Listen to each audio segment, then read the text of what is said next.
Konflik Palestina-Israel sering direduksi sebagai konflik agama atau etnis. Namun, menurut sejarawan seperti Dr. Roy Casagranda, konflik ini berakar pada kolonialisme global, kegagalan moral negara-negara besar, dan politisasi tragedi kemanusiaan. Untuk memahami Palestina hari ini, kita harus melihat bagaimana Holocaust, peran negara-negara sekutu, dan proyek politik Zionisme membentuk realitas Palestina pada tahun 1948. Bukan hanya sekedar konflik bersenjata, melainkan hasil keputusan politik global.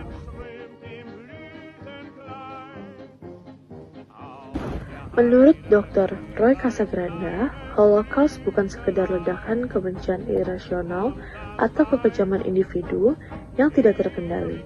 Ia adalah proyek negara modern yang dirancang, dijadikan, dan dilegalkan melalui sistem pemerintahan yang rapi. Rezim Nazi tidak hanya mengandalkan ideologi rasis, tetapi menggunakan hukum, birokrasi, sensus penduduk, dokumen identitas, jalur kereta api, dan aparat administratif untuk mengubah kebencian rasial menjadi kebijakan publik yang mematikan.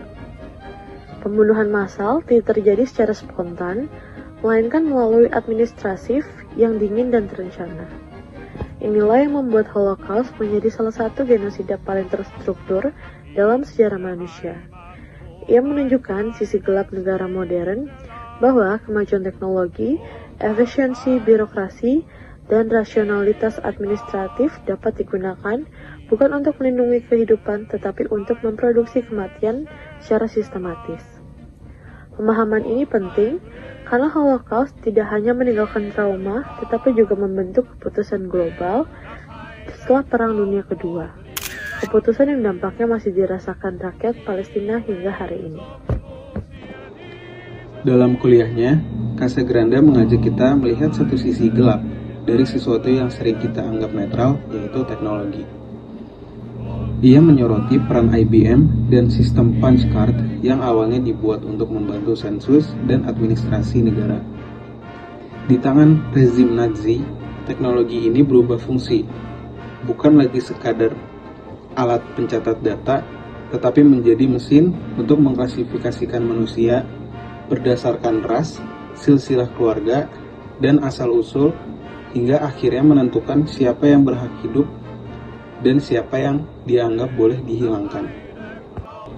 Casagranda menekankan bahwa genosida tidak selalu dimulai dengan senjata atau kekerasan terbuka.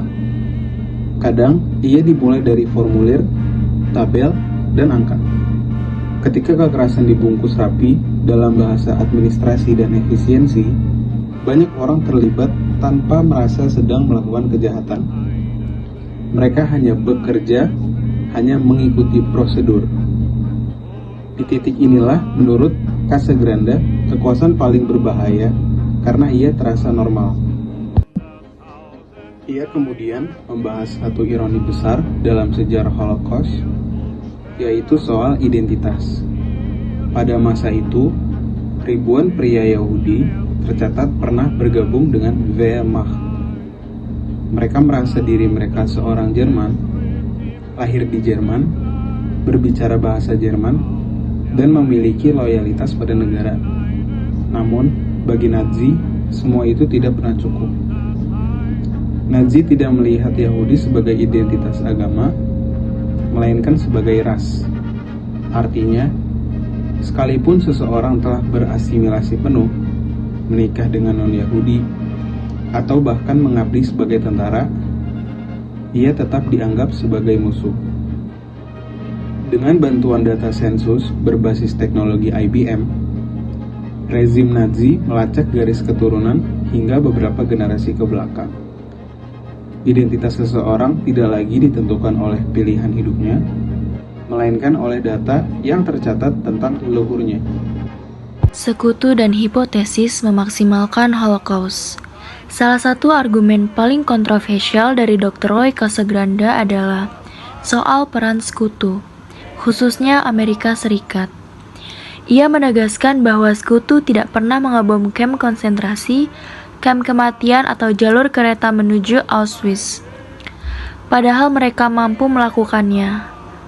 Dr. Roy Casagrande juga mengajukan hipotesis bahwa Holocaust dibiarkan mencapai tingkat kengerian maksimal. Alasannya ada dua. Yang pertama, karena antisemitisme di Amerika masih kuat, dan yang kedua karena adanya kepentingan untuk memanfaatkan tragedi ini sebagai justifikasi moral pembuktian negara Israel. Selain itu, Dr. Roy Casagrande juga memperingatkan bahaya politisasi Holocaust. Ia menekankan pentingnya akurasi angka korban bukan untuk meremehkan tragedi, tetapi justru untuk melindungi kebenaran sejarah dari penyangkalan. Ia membedakan secara tegas bahwa anti-Zionisme adalah kritik terhadap proyek praktik politik negara Israel, bukan antisemitisme. Bahkan, menurutnya banyak bentuk antisemitisme modern justru muncul dari Zionisme itu sendiri. Menurut Casagrande, persoalan yang menimpa rakyat Palestina tidak dapat dilihat semata-mata sebagai pertentangan etnis antara orang Yahudi dan penduduk asli Palestina. Ia menegaskan bahwa sumber utama masalah ini terletak pada proyek politik bernama Zionisme, sebuah gerakan nasionalis modern yang bertujuan membangun dan memaksakan negara etno-nasional Yahudi di tanah Palestina. Dengan kata lain, penderitaan rakyat Palestina bukan disebabkan oleh keberadaan orang Yahudi sebagai komunitas agama atau etnis yang hidup beragam di berbagai belahan dunia, tetapi oleh keputusan dan tindakan politik yang mengikuti ideologi tersebut. Sebelum tahun 1947, pemukim Yahudi di Palestina hanya menguasai sekitar 7% wilayah. Namun, melalui keputusan Perserikat Bangsa-Bangsa atau PBB, wilayah yang dialokasikan kepada penduduk Yahudi melonjak menjadi kurang lebih 55%. Casagrande menilai keputusan ini tidak mencerminkan realitas demografis maupun keadaan sosial penduduk lokal. Sebaliknya, pembagian tersebut merupakan hasil tekanan geopolitik global, terutama dari kekuatan imperialis, serta dorongan rasa bersalah dunia barat setelah tragedi Holocaust. Casagrande menegaskan bahwa situasi yang terjadi menjelang berdirinya negara Israel pada tahun 1948 tidak berlangsung dalam kondisi seimbang antara dua pihak yang saling bersaing. Menurutnya, pemukim Yahudi telah terlebih dahulu mendapat dukungan langsung dari Inggris, yang saat itu memegang mandat kolonial atas Palestina. Mereka dilatih dan dipersenjatai, sehingga memiliki kapasitas militer yang jauh lebih kuat dan terorganisir. Sebaliknya, masyarakat Palestina justru dilarang memiliki atau mengakses senjata, sehingga tidak memiliki sarana pertahanan yang layak untuk melindungi komunitas mereka sendiri. Ketidakseimbangan kekuatan ini menjadi faktor penentu dalam dinamika konflik yang kemudian muncul. Casagrande juga menekankan bahwa tragedi-tragedi seperti pembantaian Deir Yassin bukan sekedar insiden kekerasan spontan, melainkan bagian dari strategi militer yang dirancang untuk menebar ketakutan dan menciptakan migrasi paksa berskala besar. Melalui teror semacam ini, ratusan ribu penduduk Palestina melarikan diri atau diusir dari desa-desa mereka, meninggalkan rumah, tanah, dan sejarah yang telah diwariskan turun-temurun. Dalam proses ini, wilayah yang akhirnya berada di bawah kontrol Israel meluas hingga mencakup sekitar 78% tanah bersejarah Palestina, jauh melebihi pembagian awal PBB. Peristiwa tersebut dikenang oleh rakyat Palestina dengan nama Nakba atau malapetaka besar, sebagai momen kehilangan kolektif yang bukan hanya merampas mereka dari tempat tinggal dan tanah air, tetapi juga merenggut hak untuk menentukan nasib sendiri.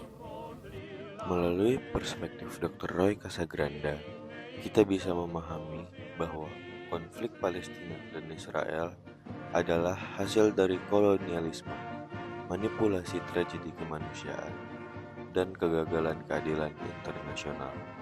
Sejarah ini menantang kita untuk membedakan antara korban dan proyek politik, serta untuk melihat bahwa penderitaan Palestina hari ini tidak bisa dilepaskan dari keputusan global di masa lalu.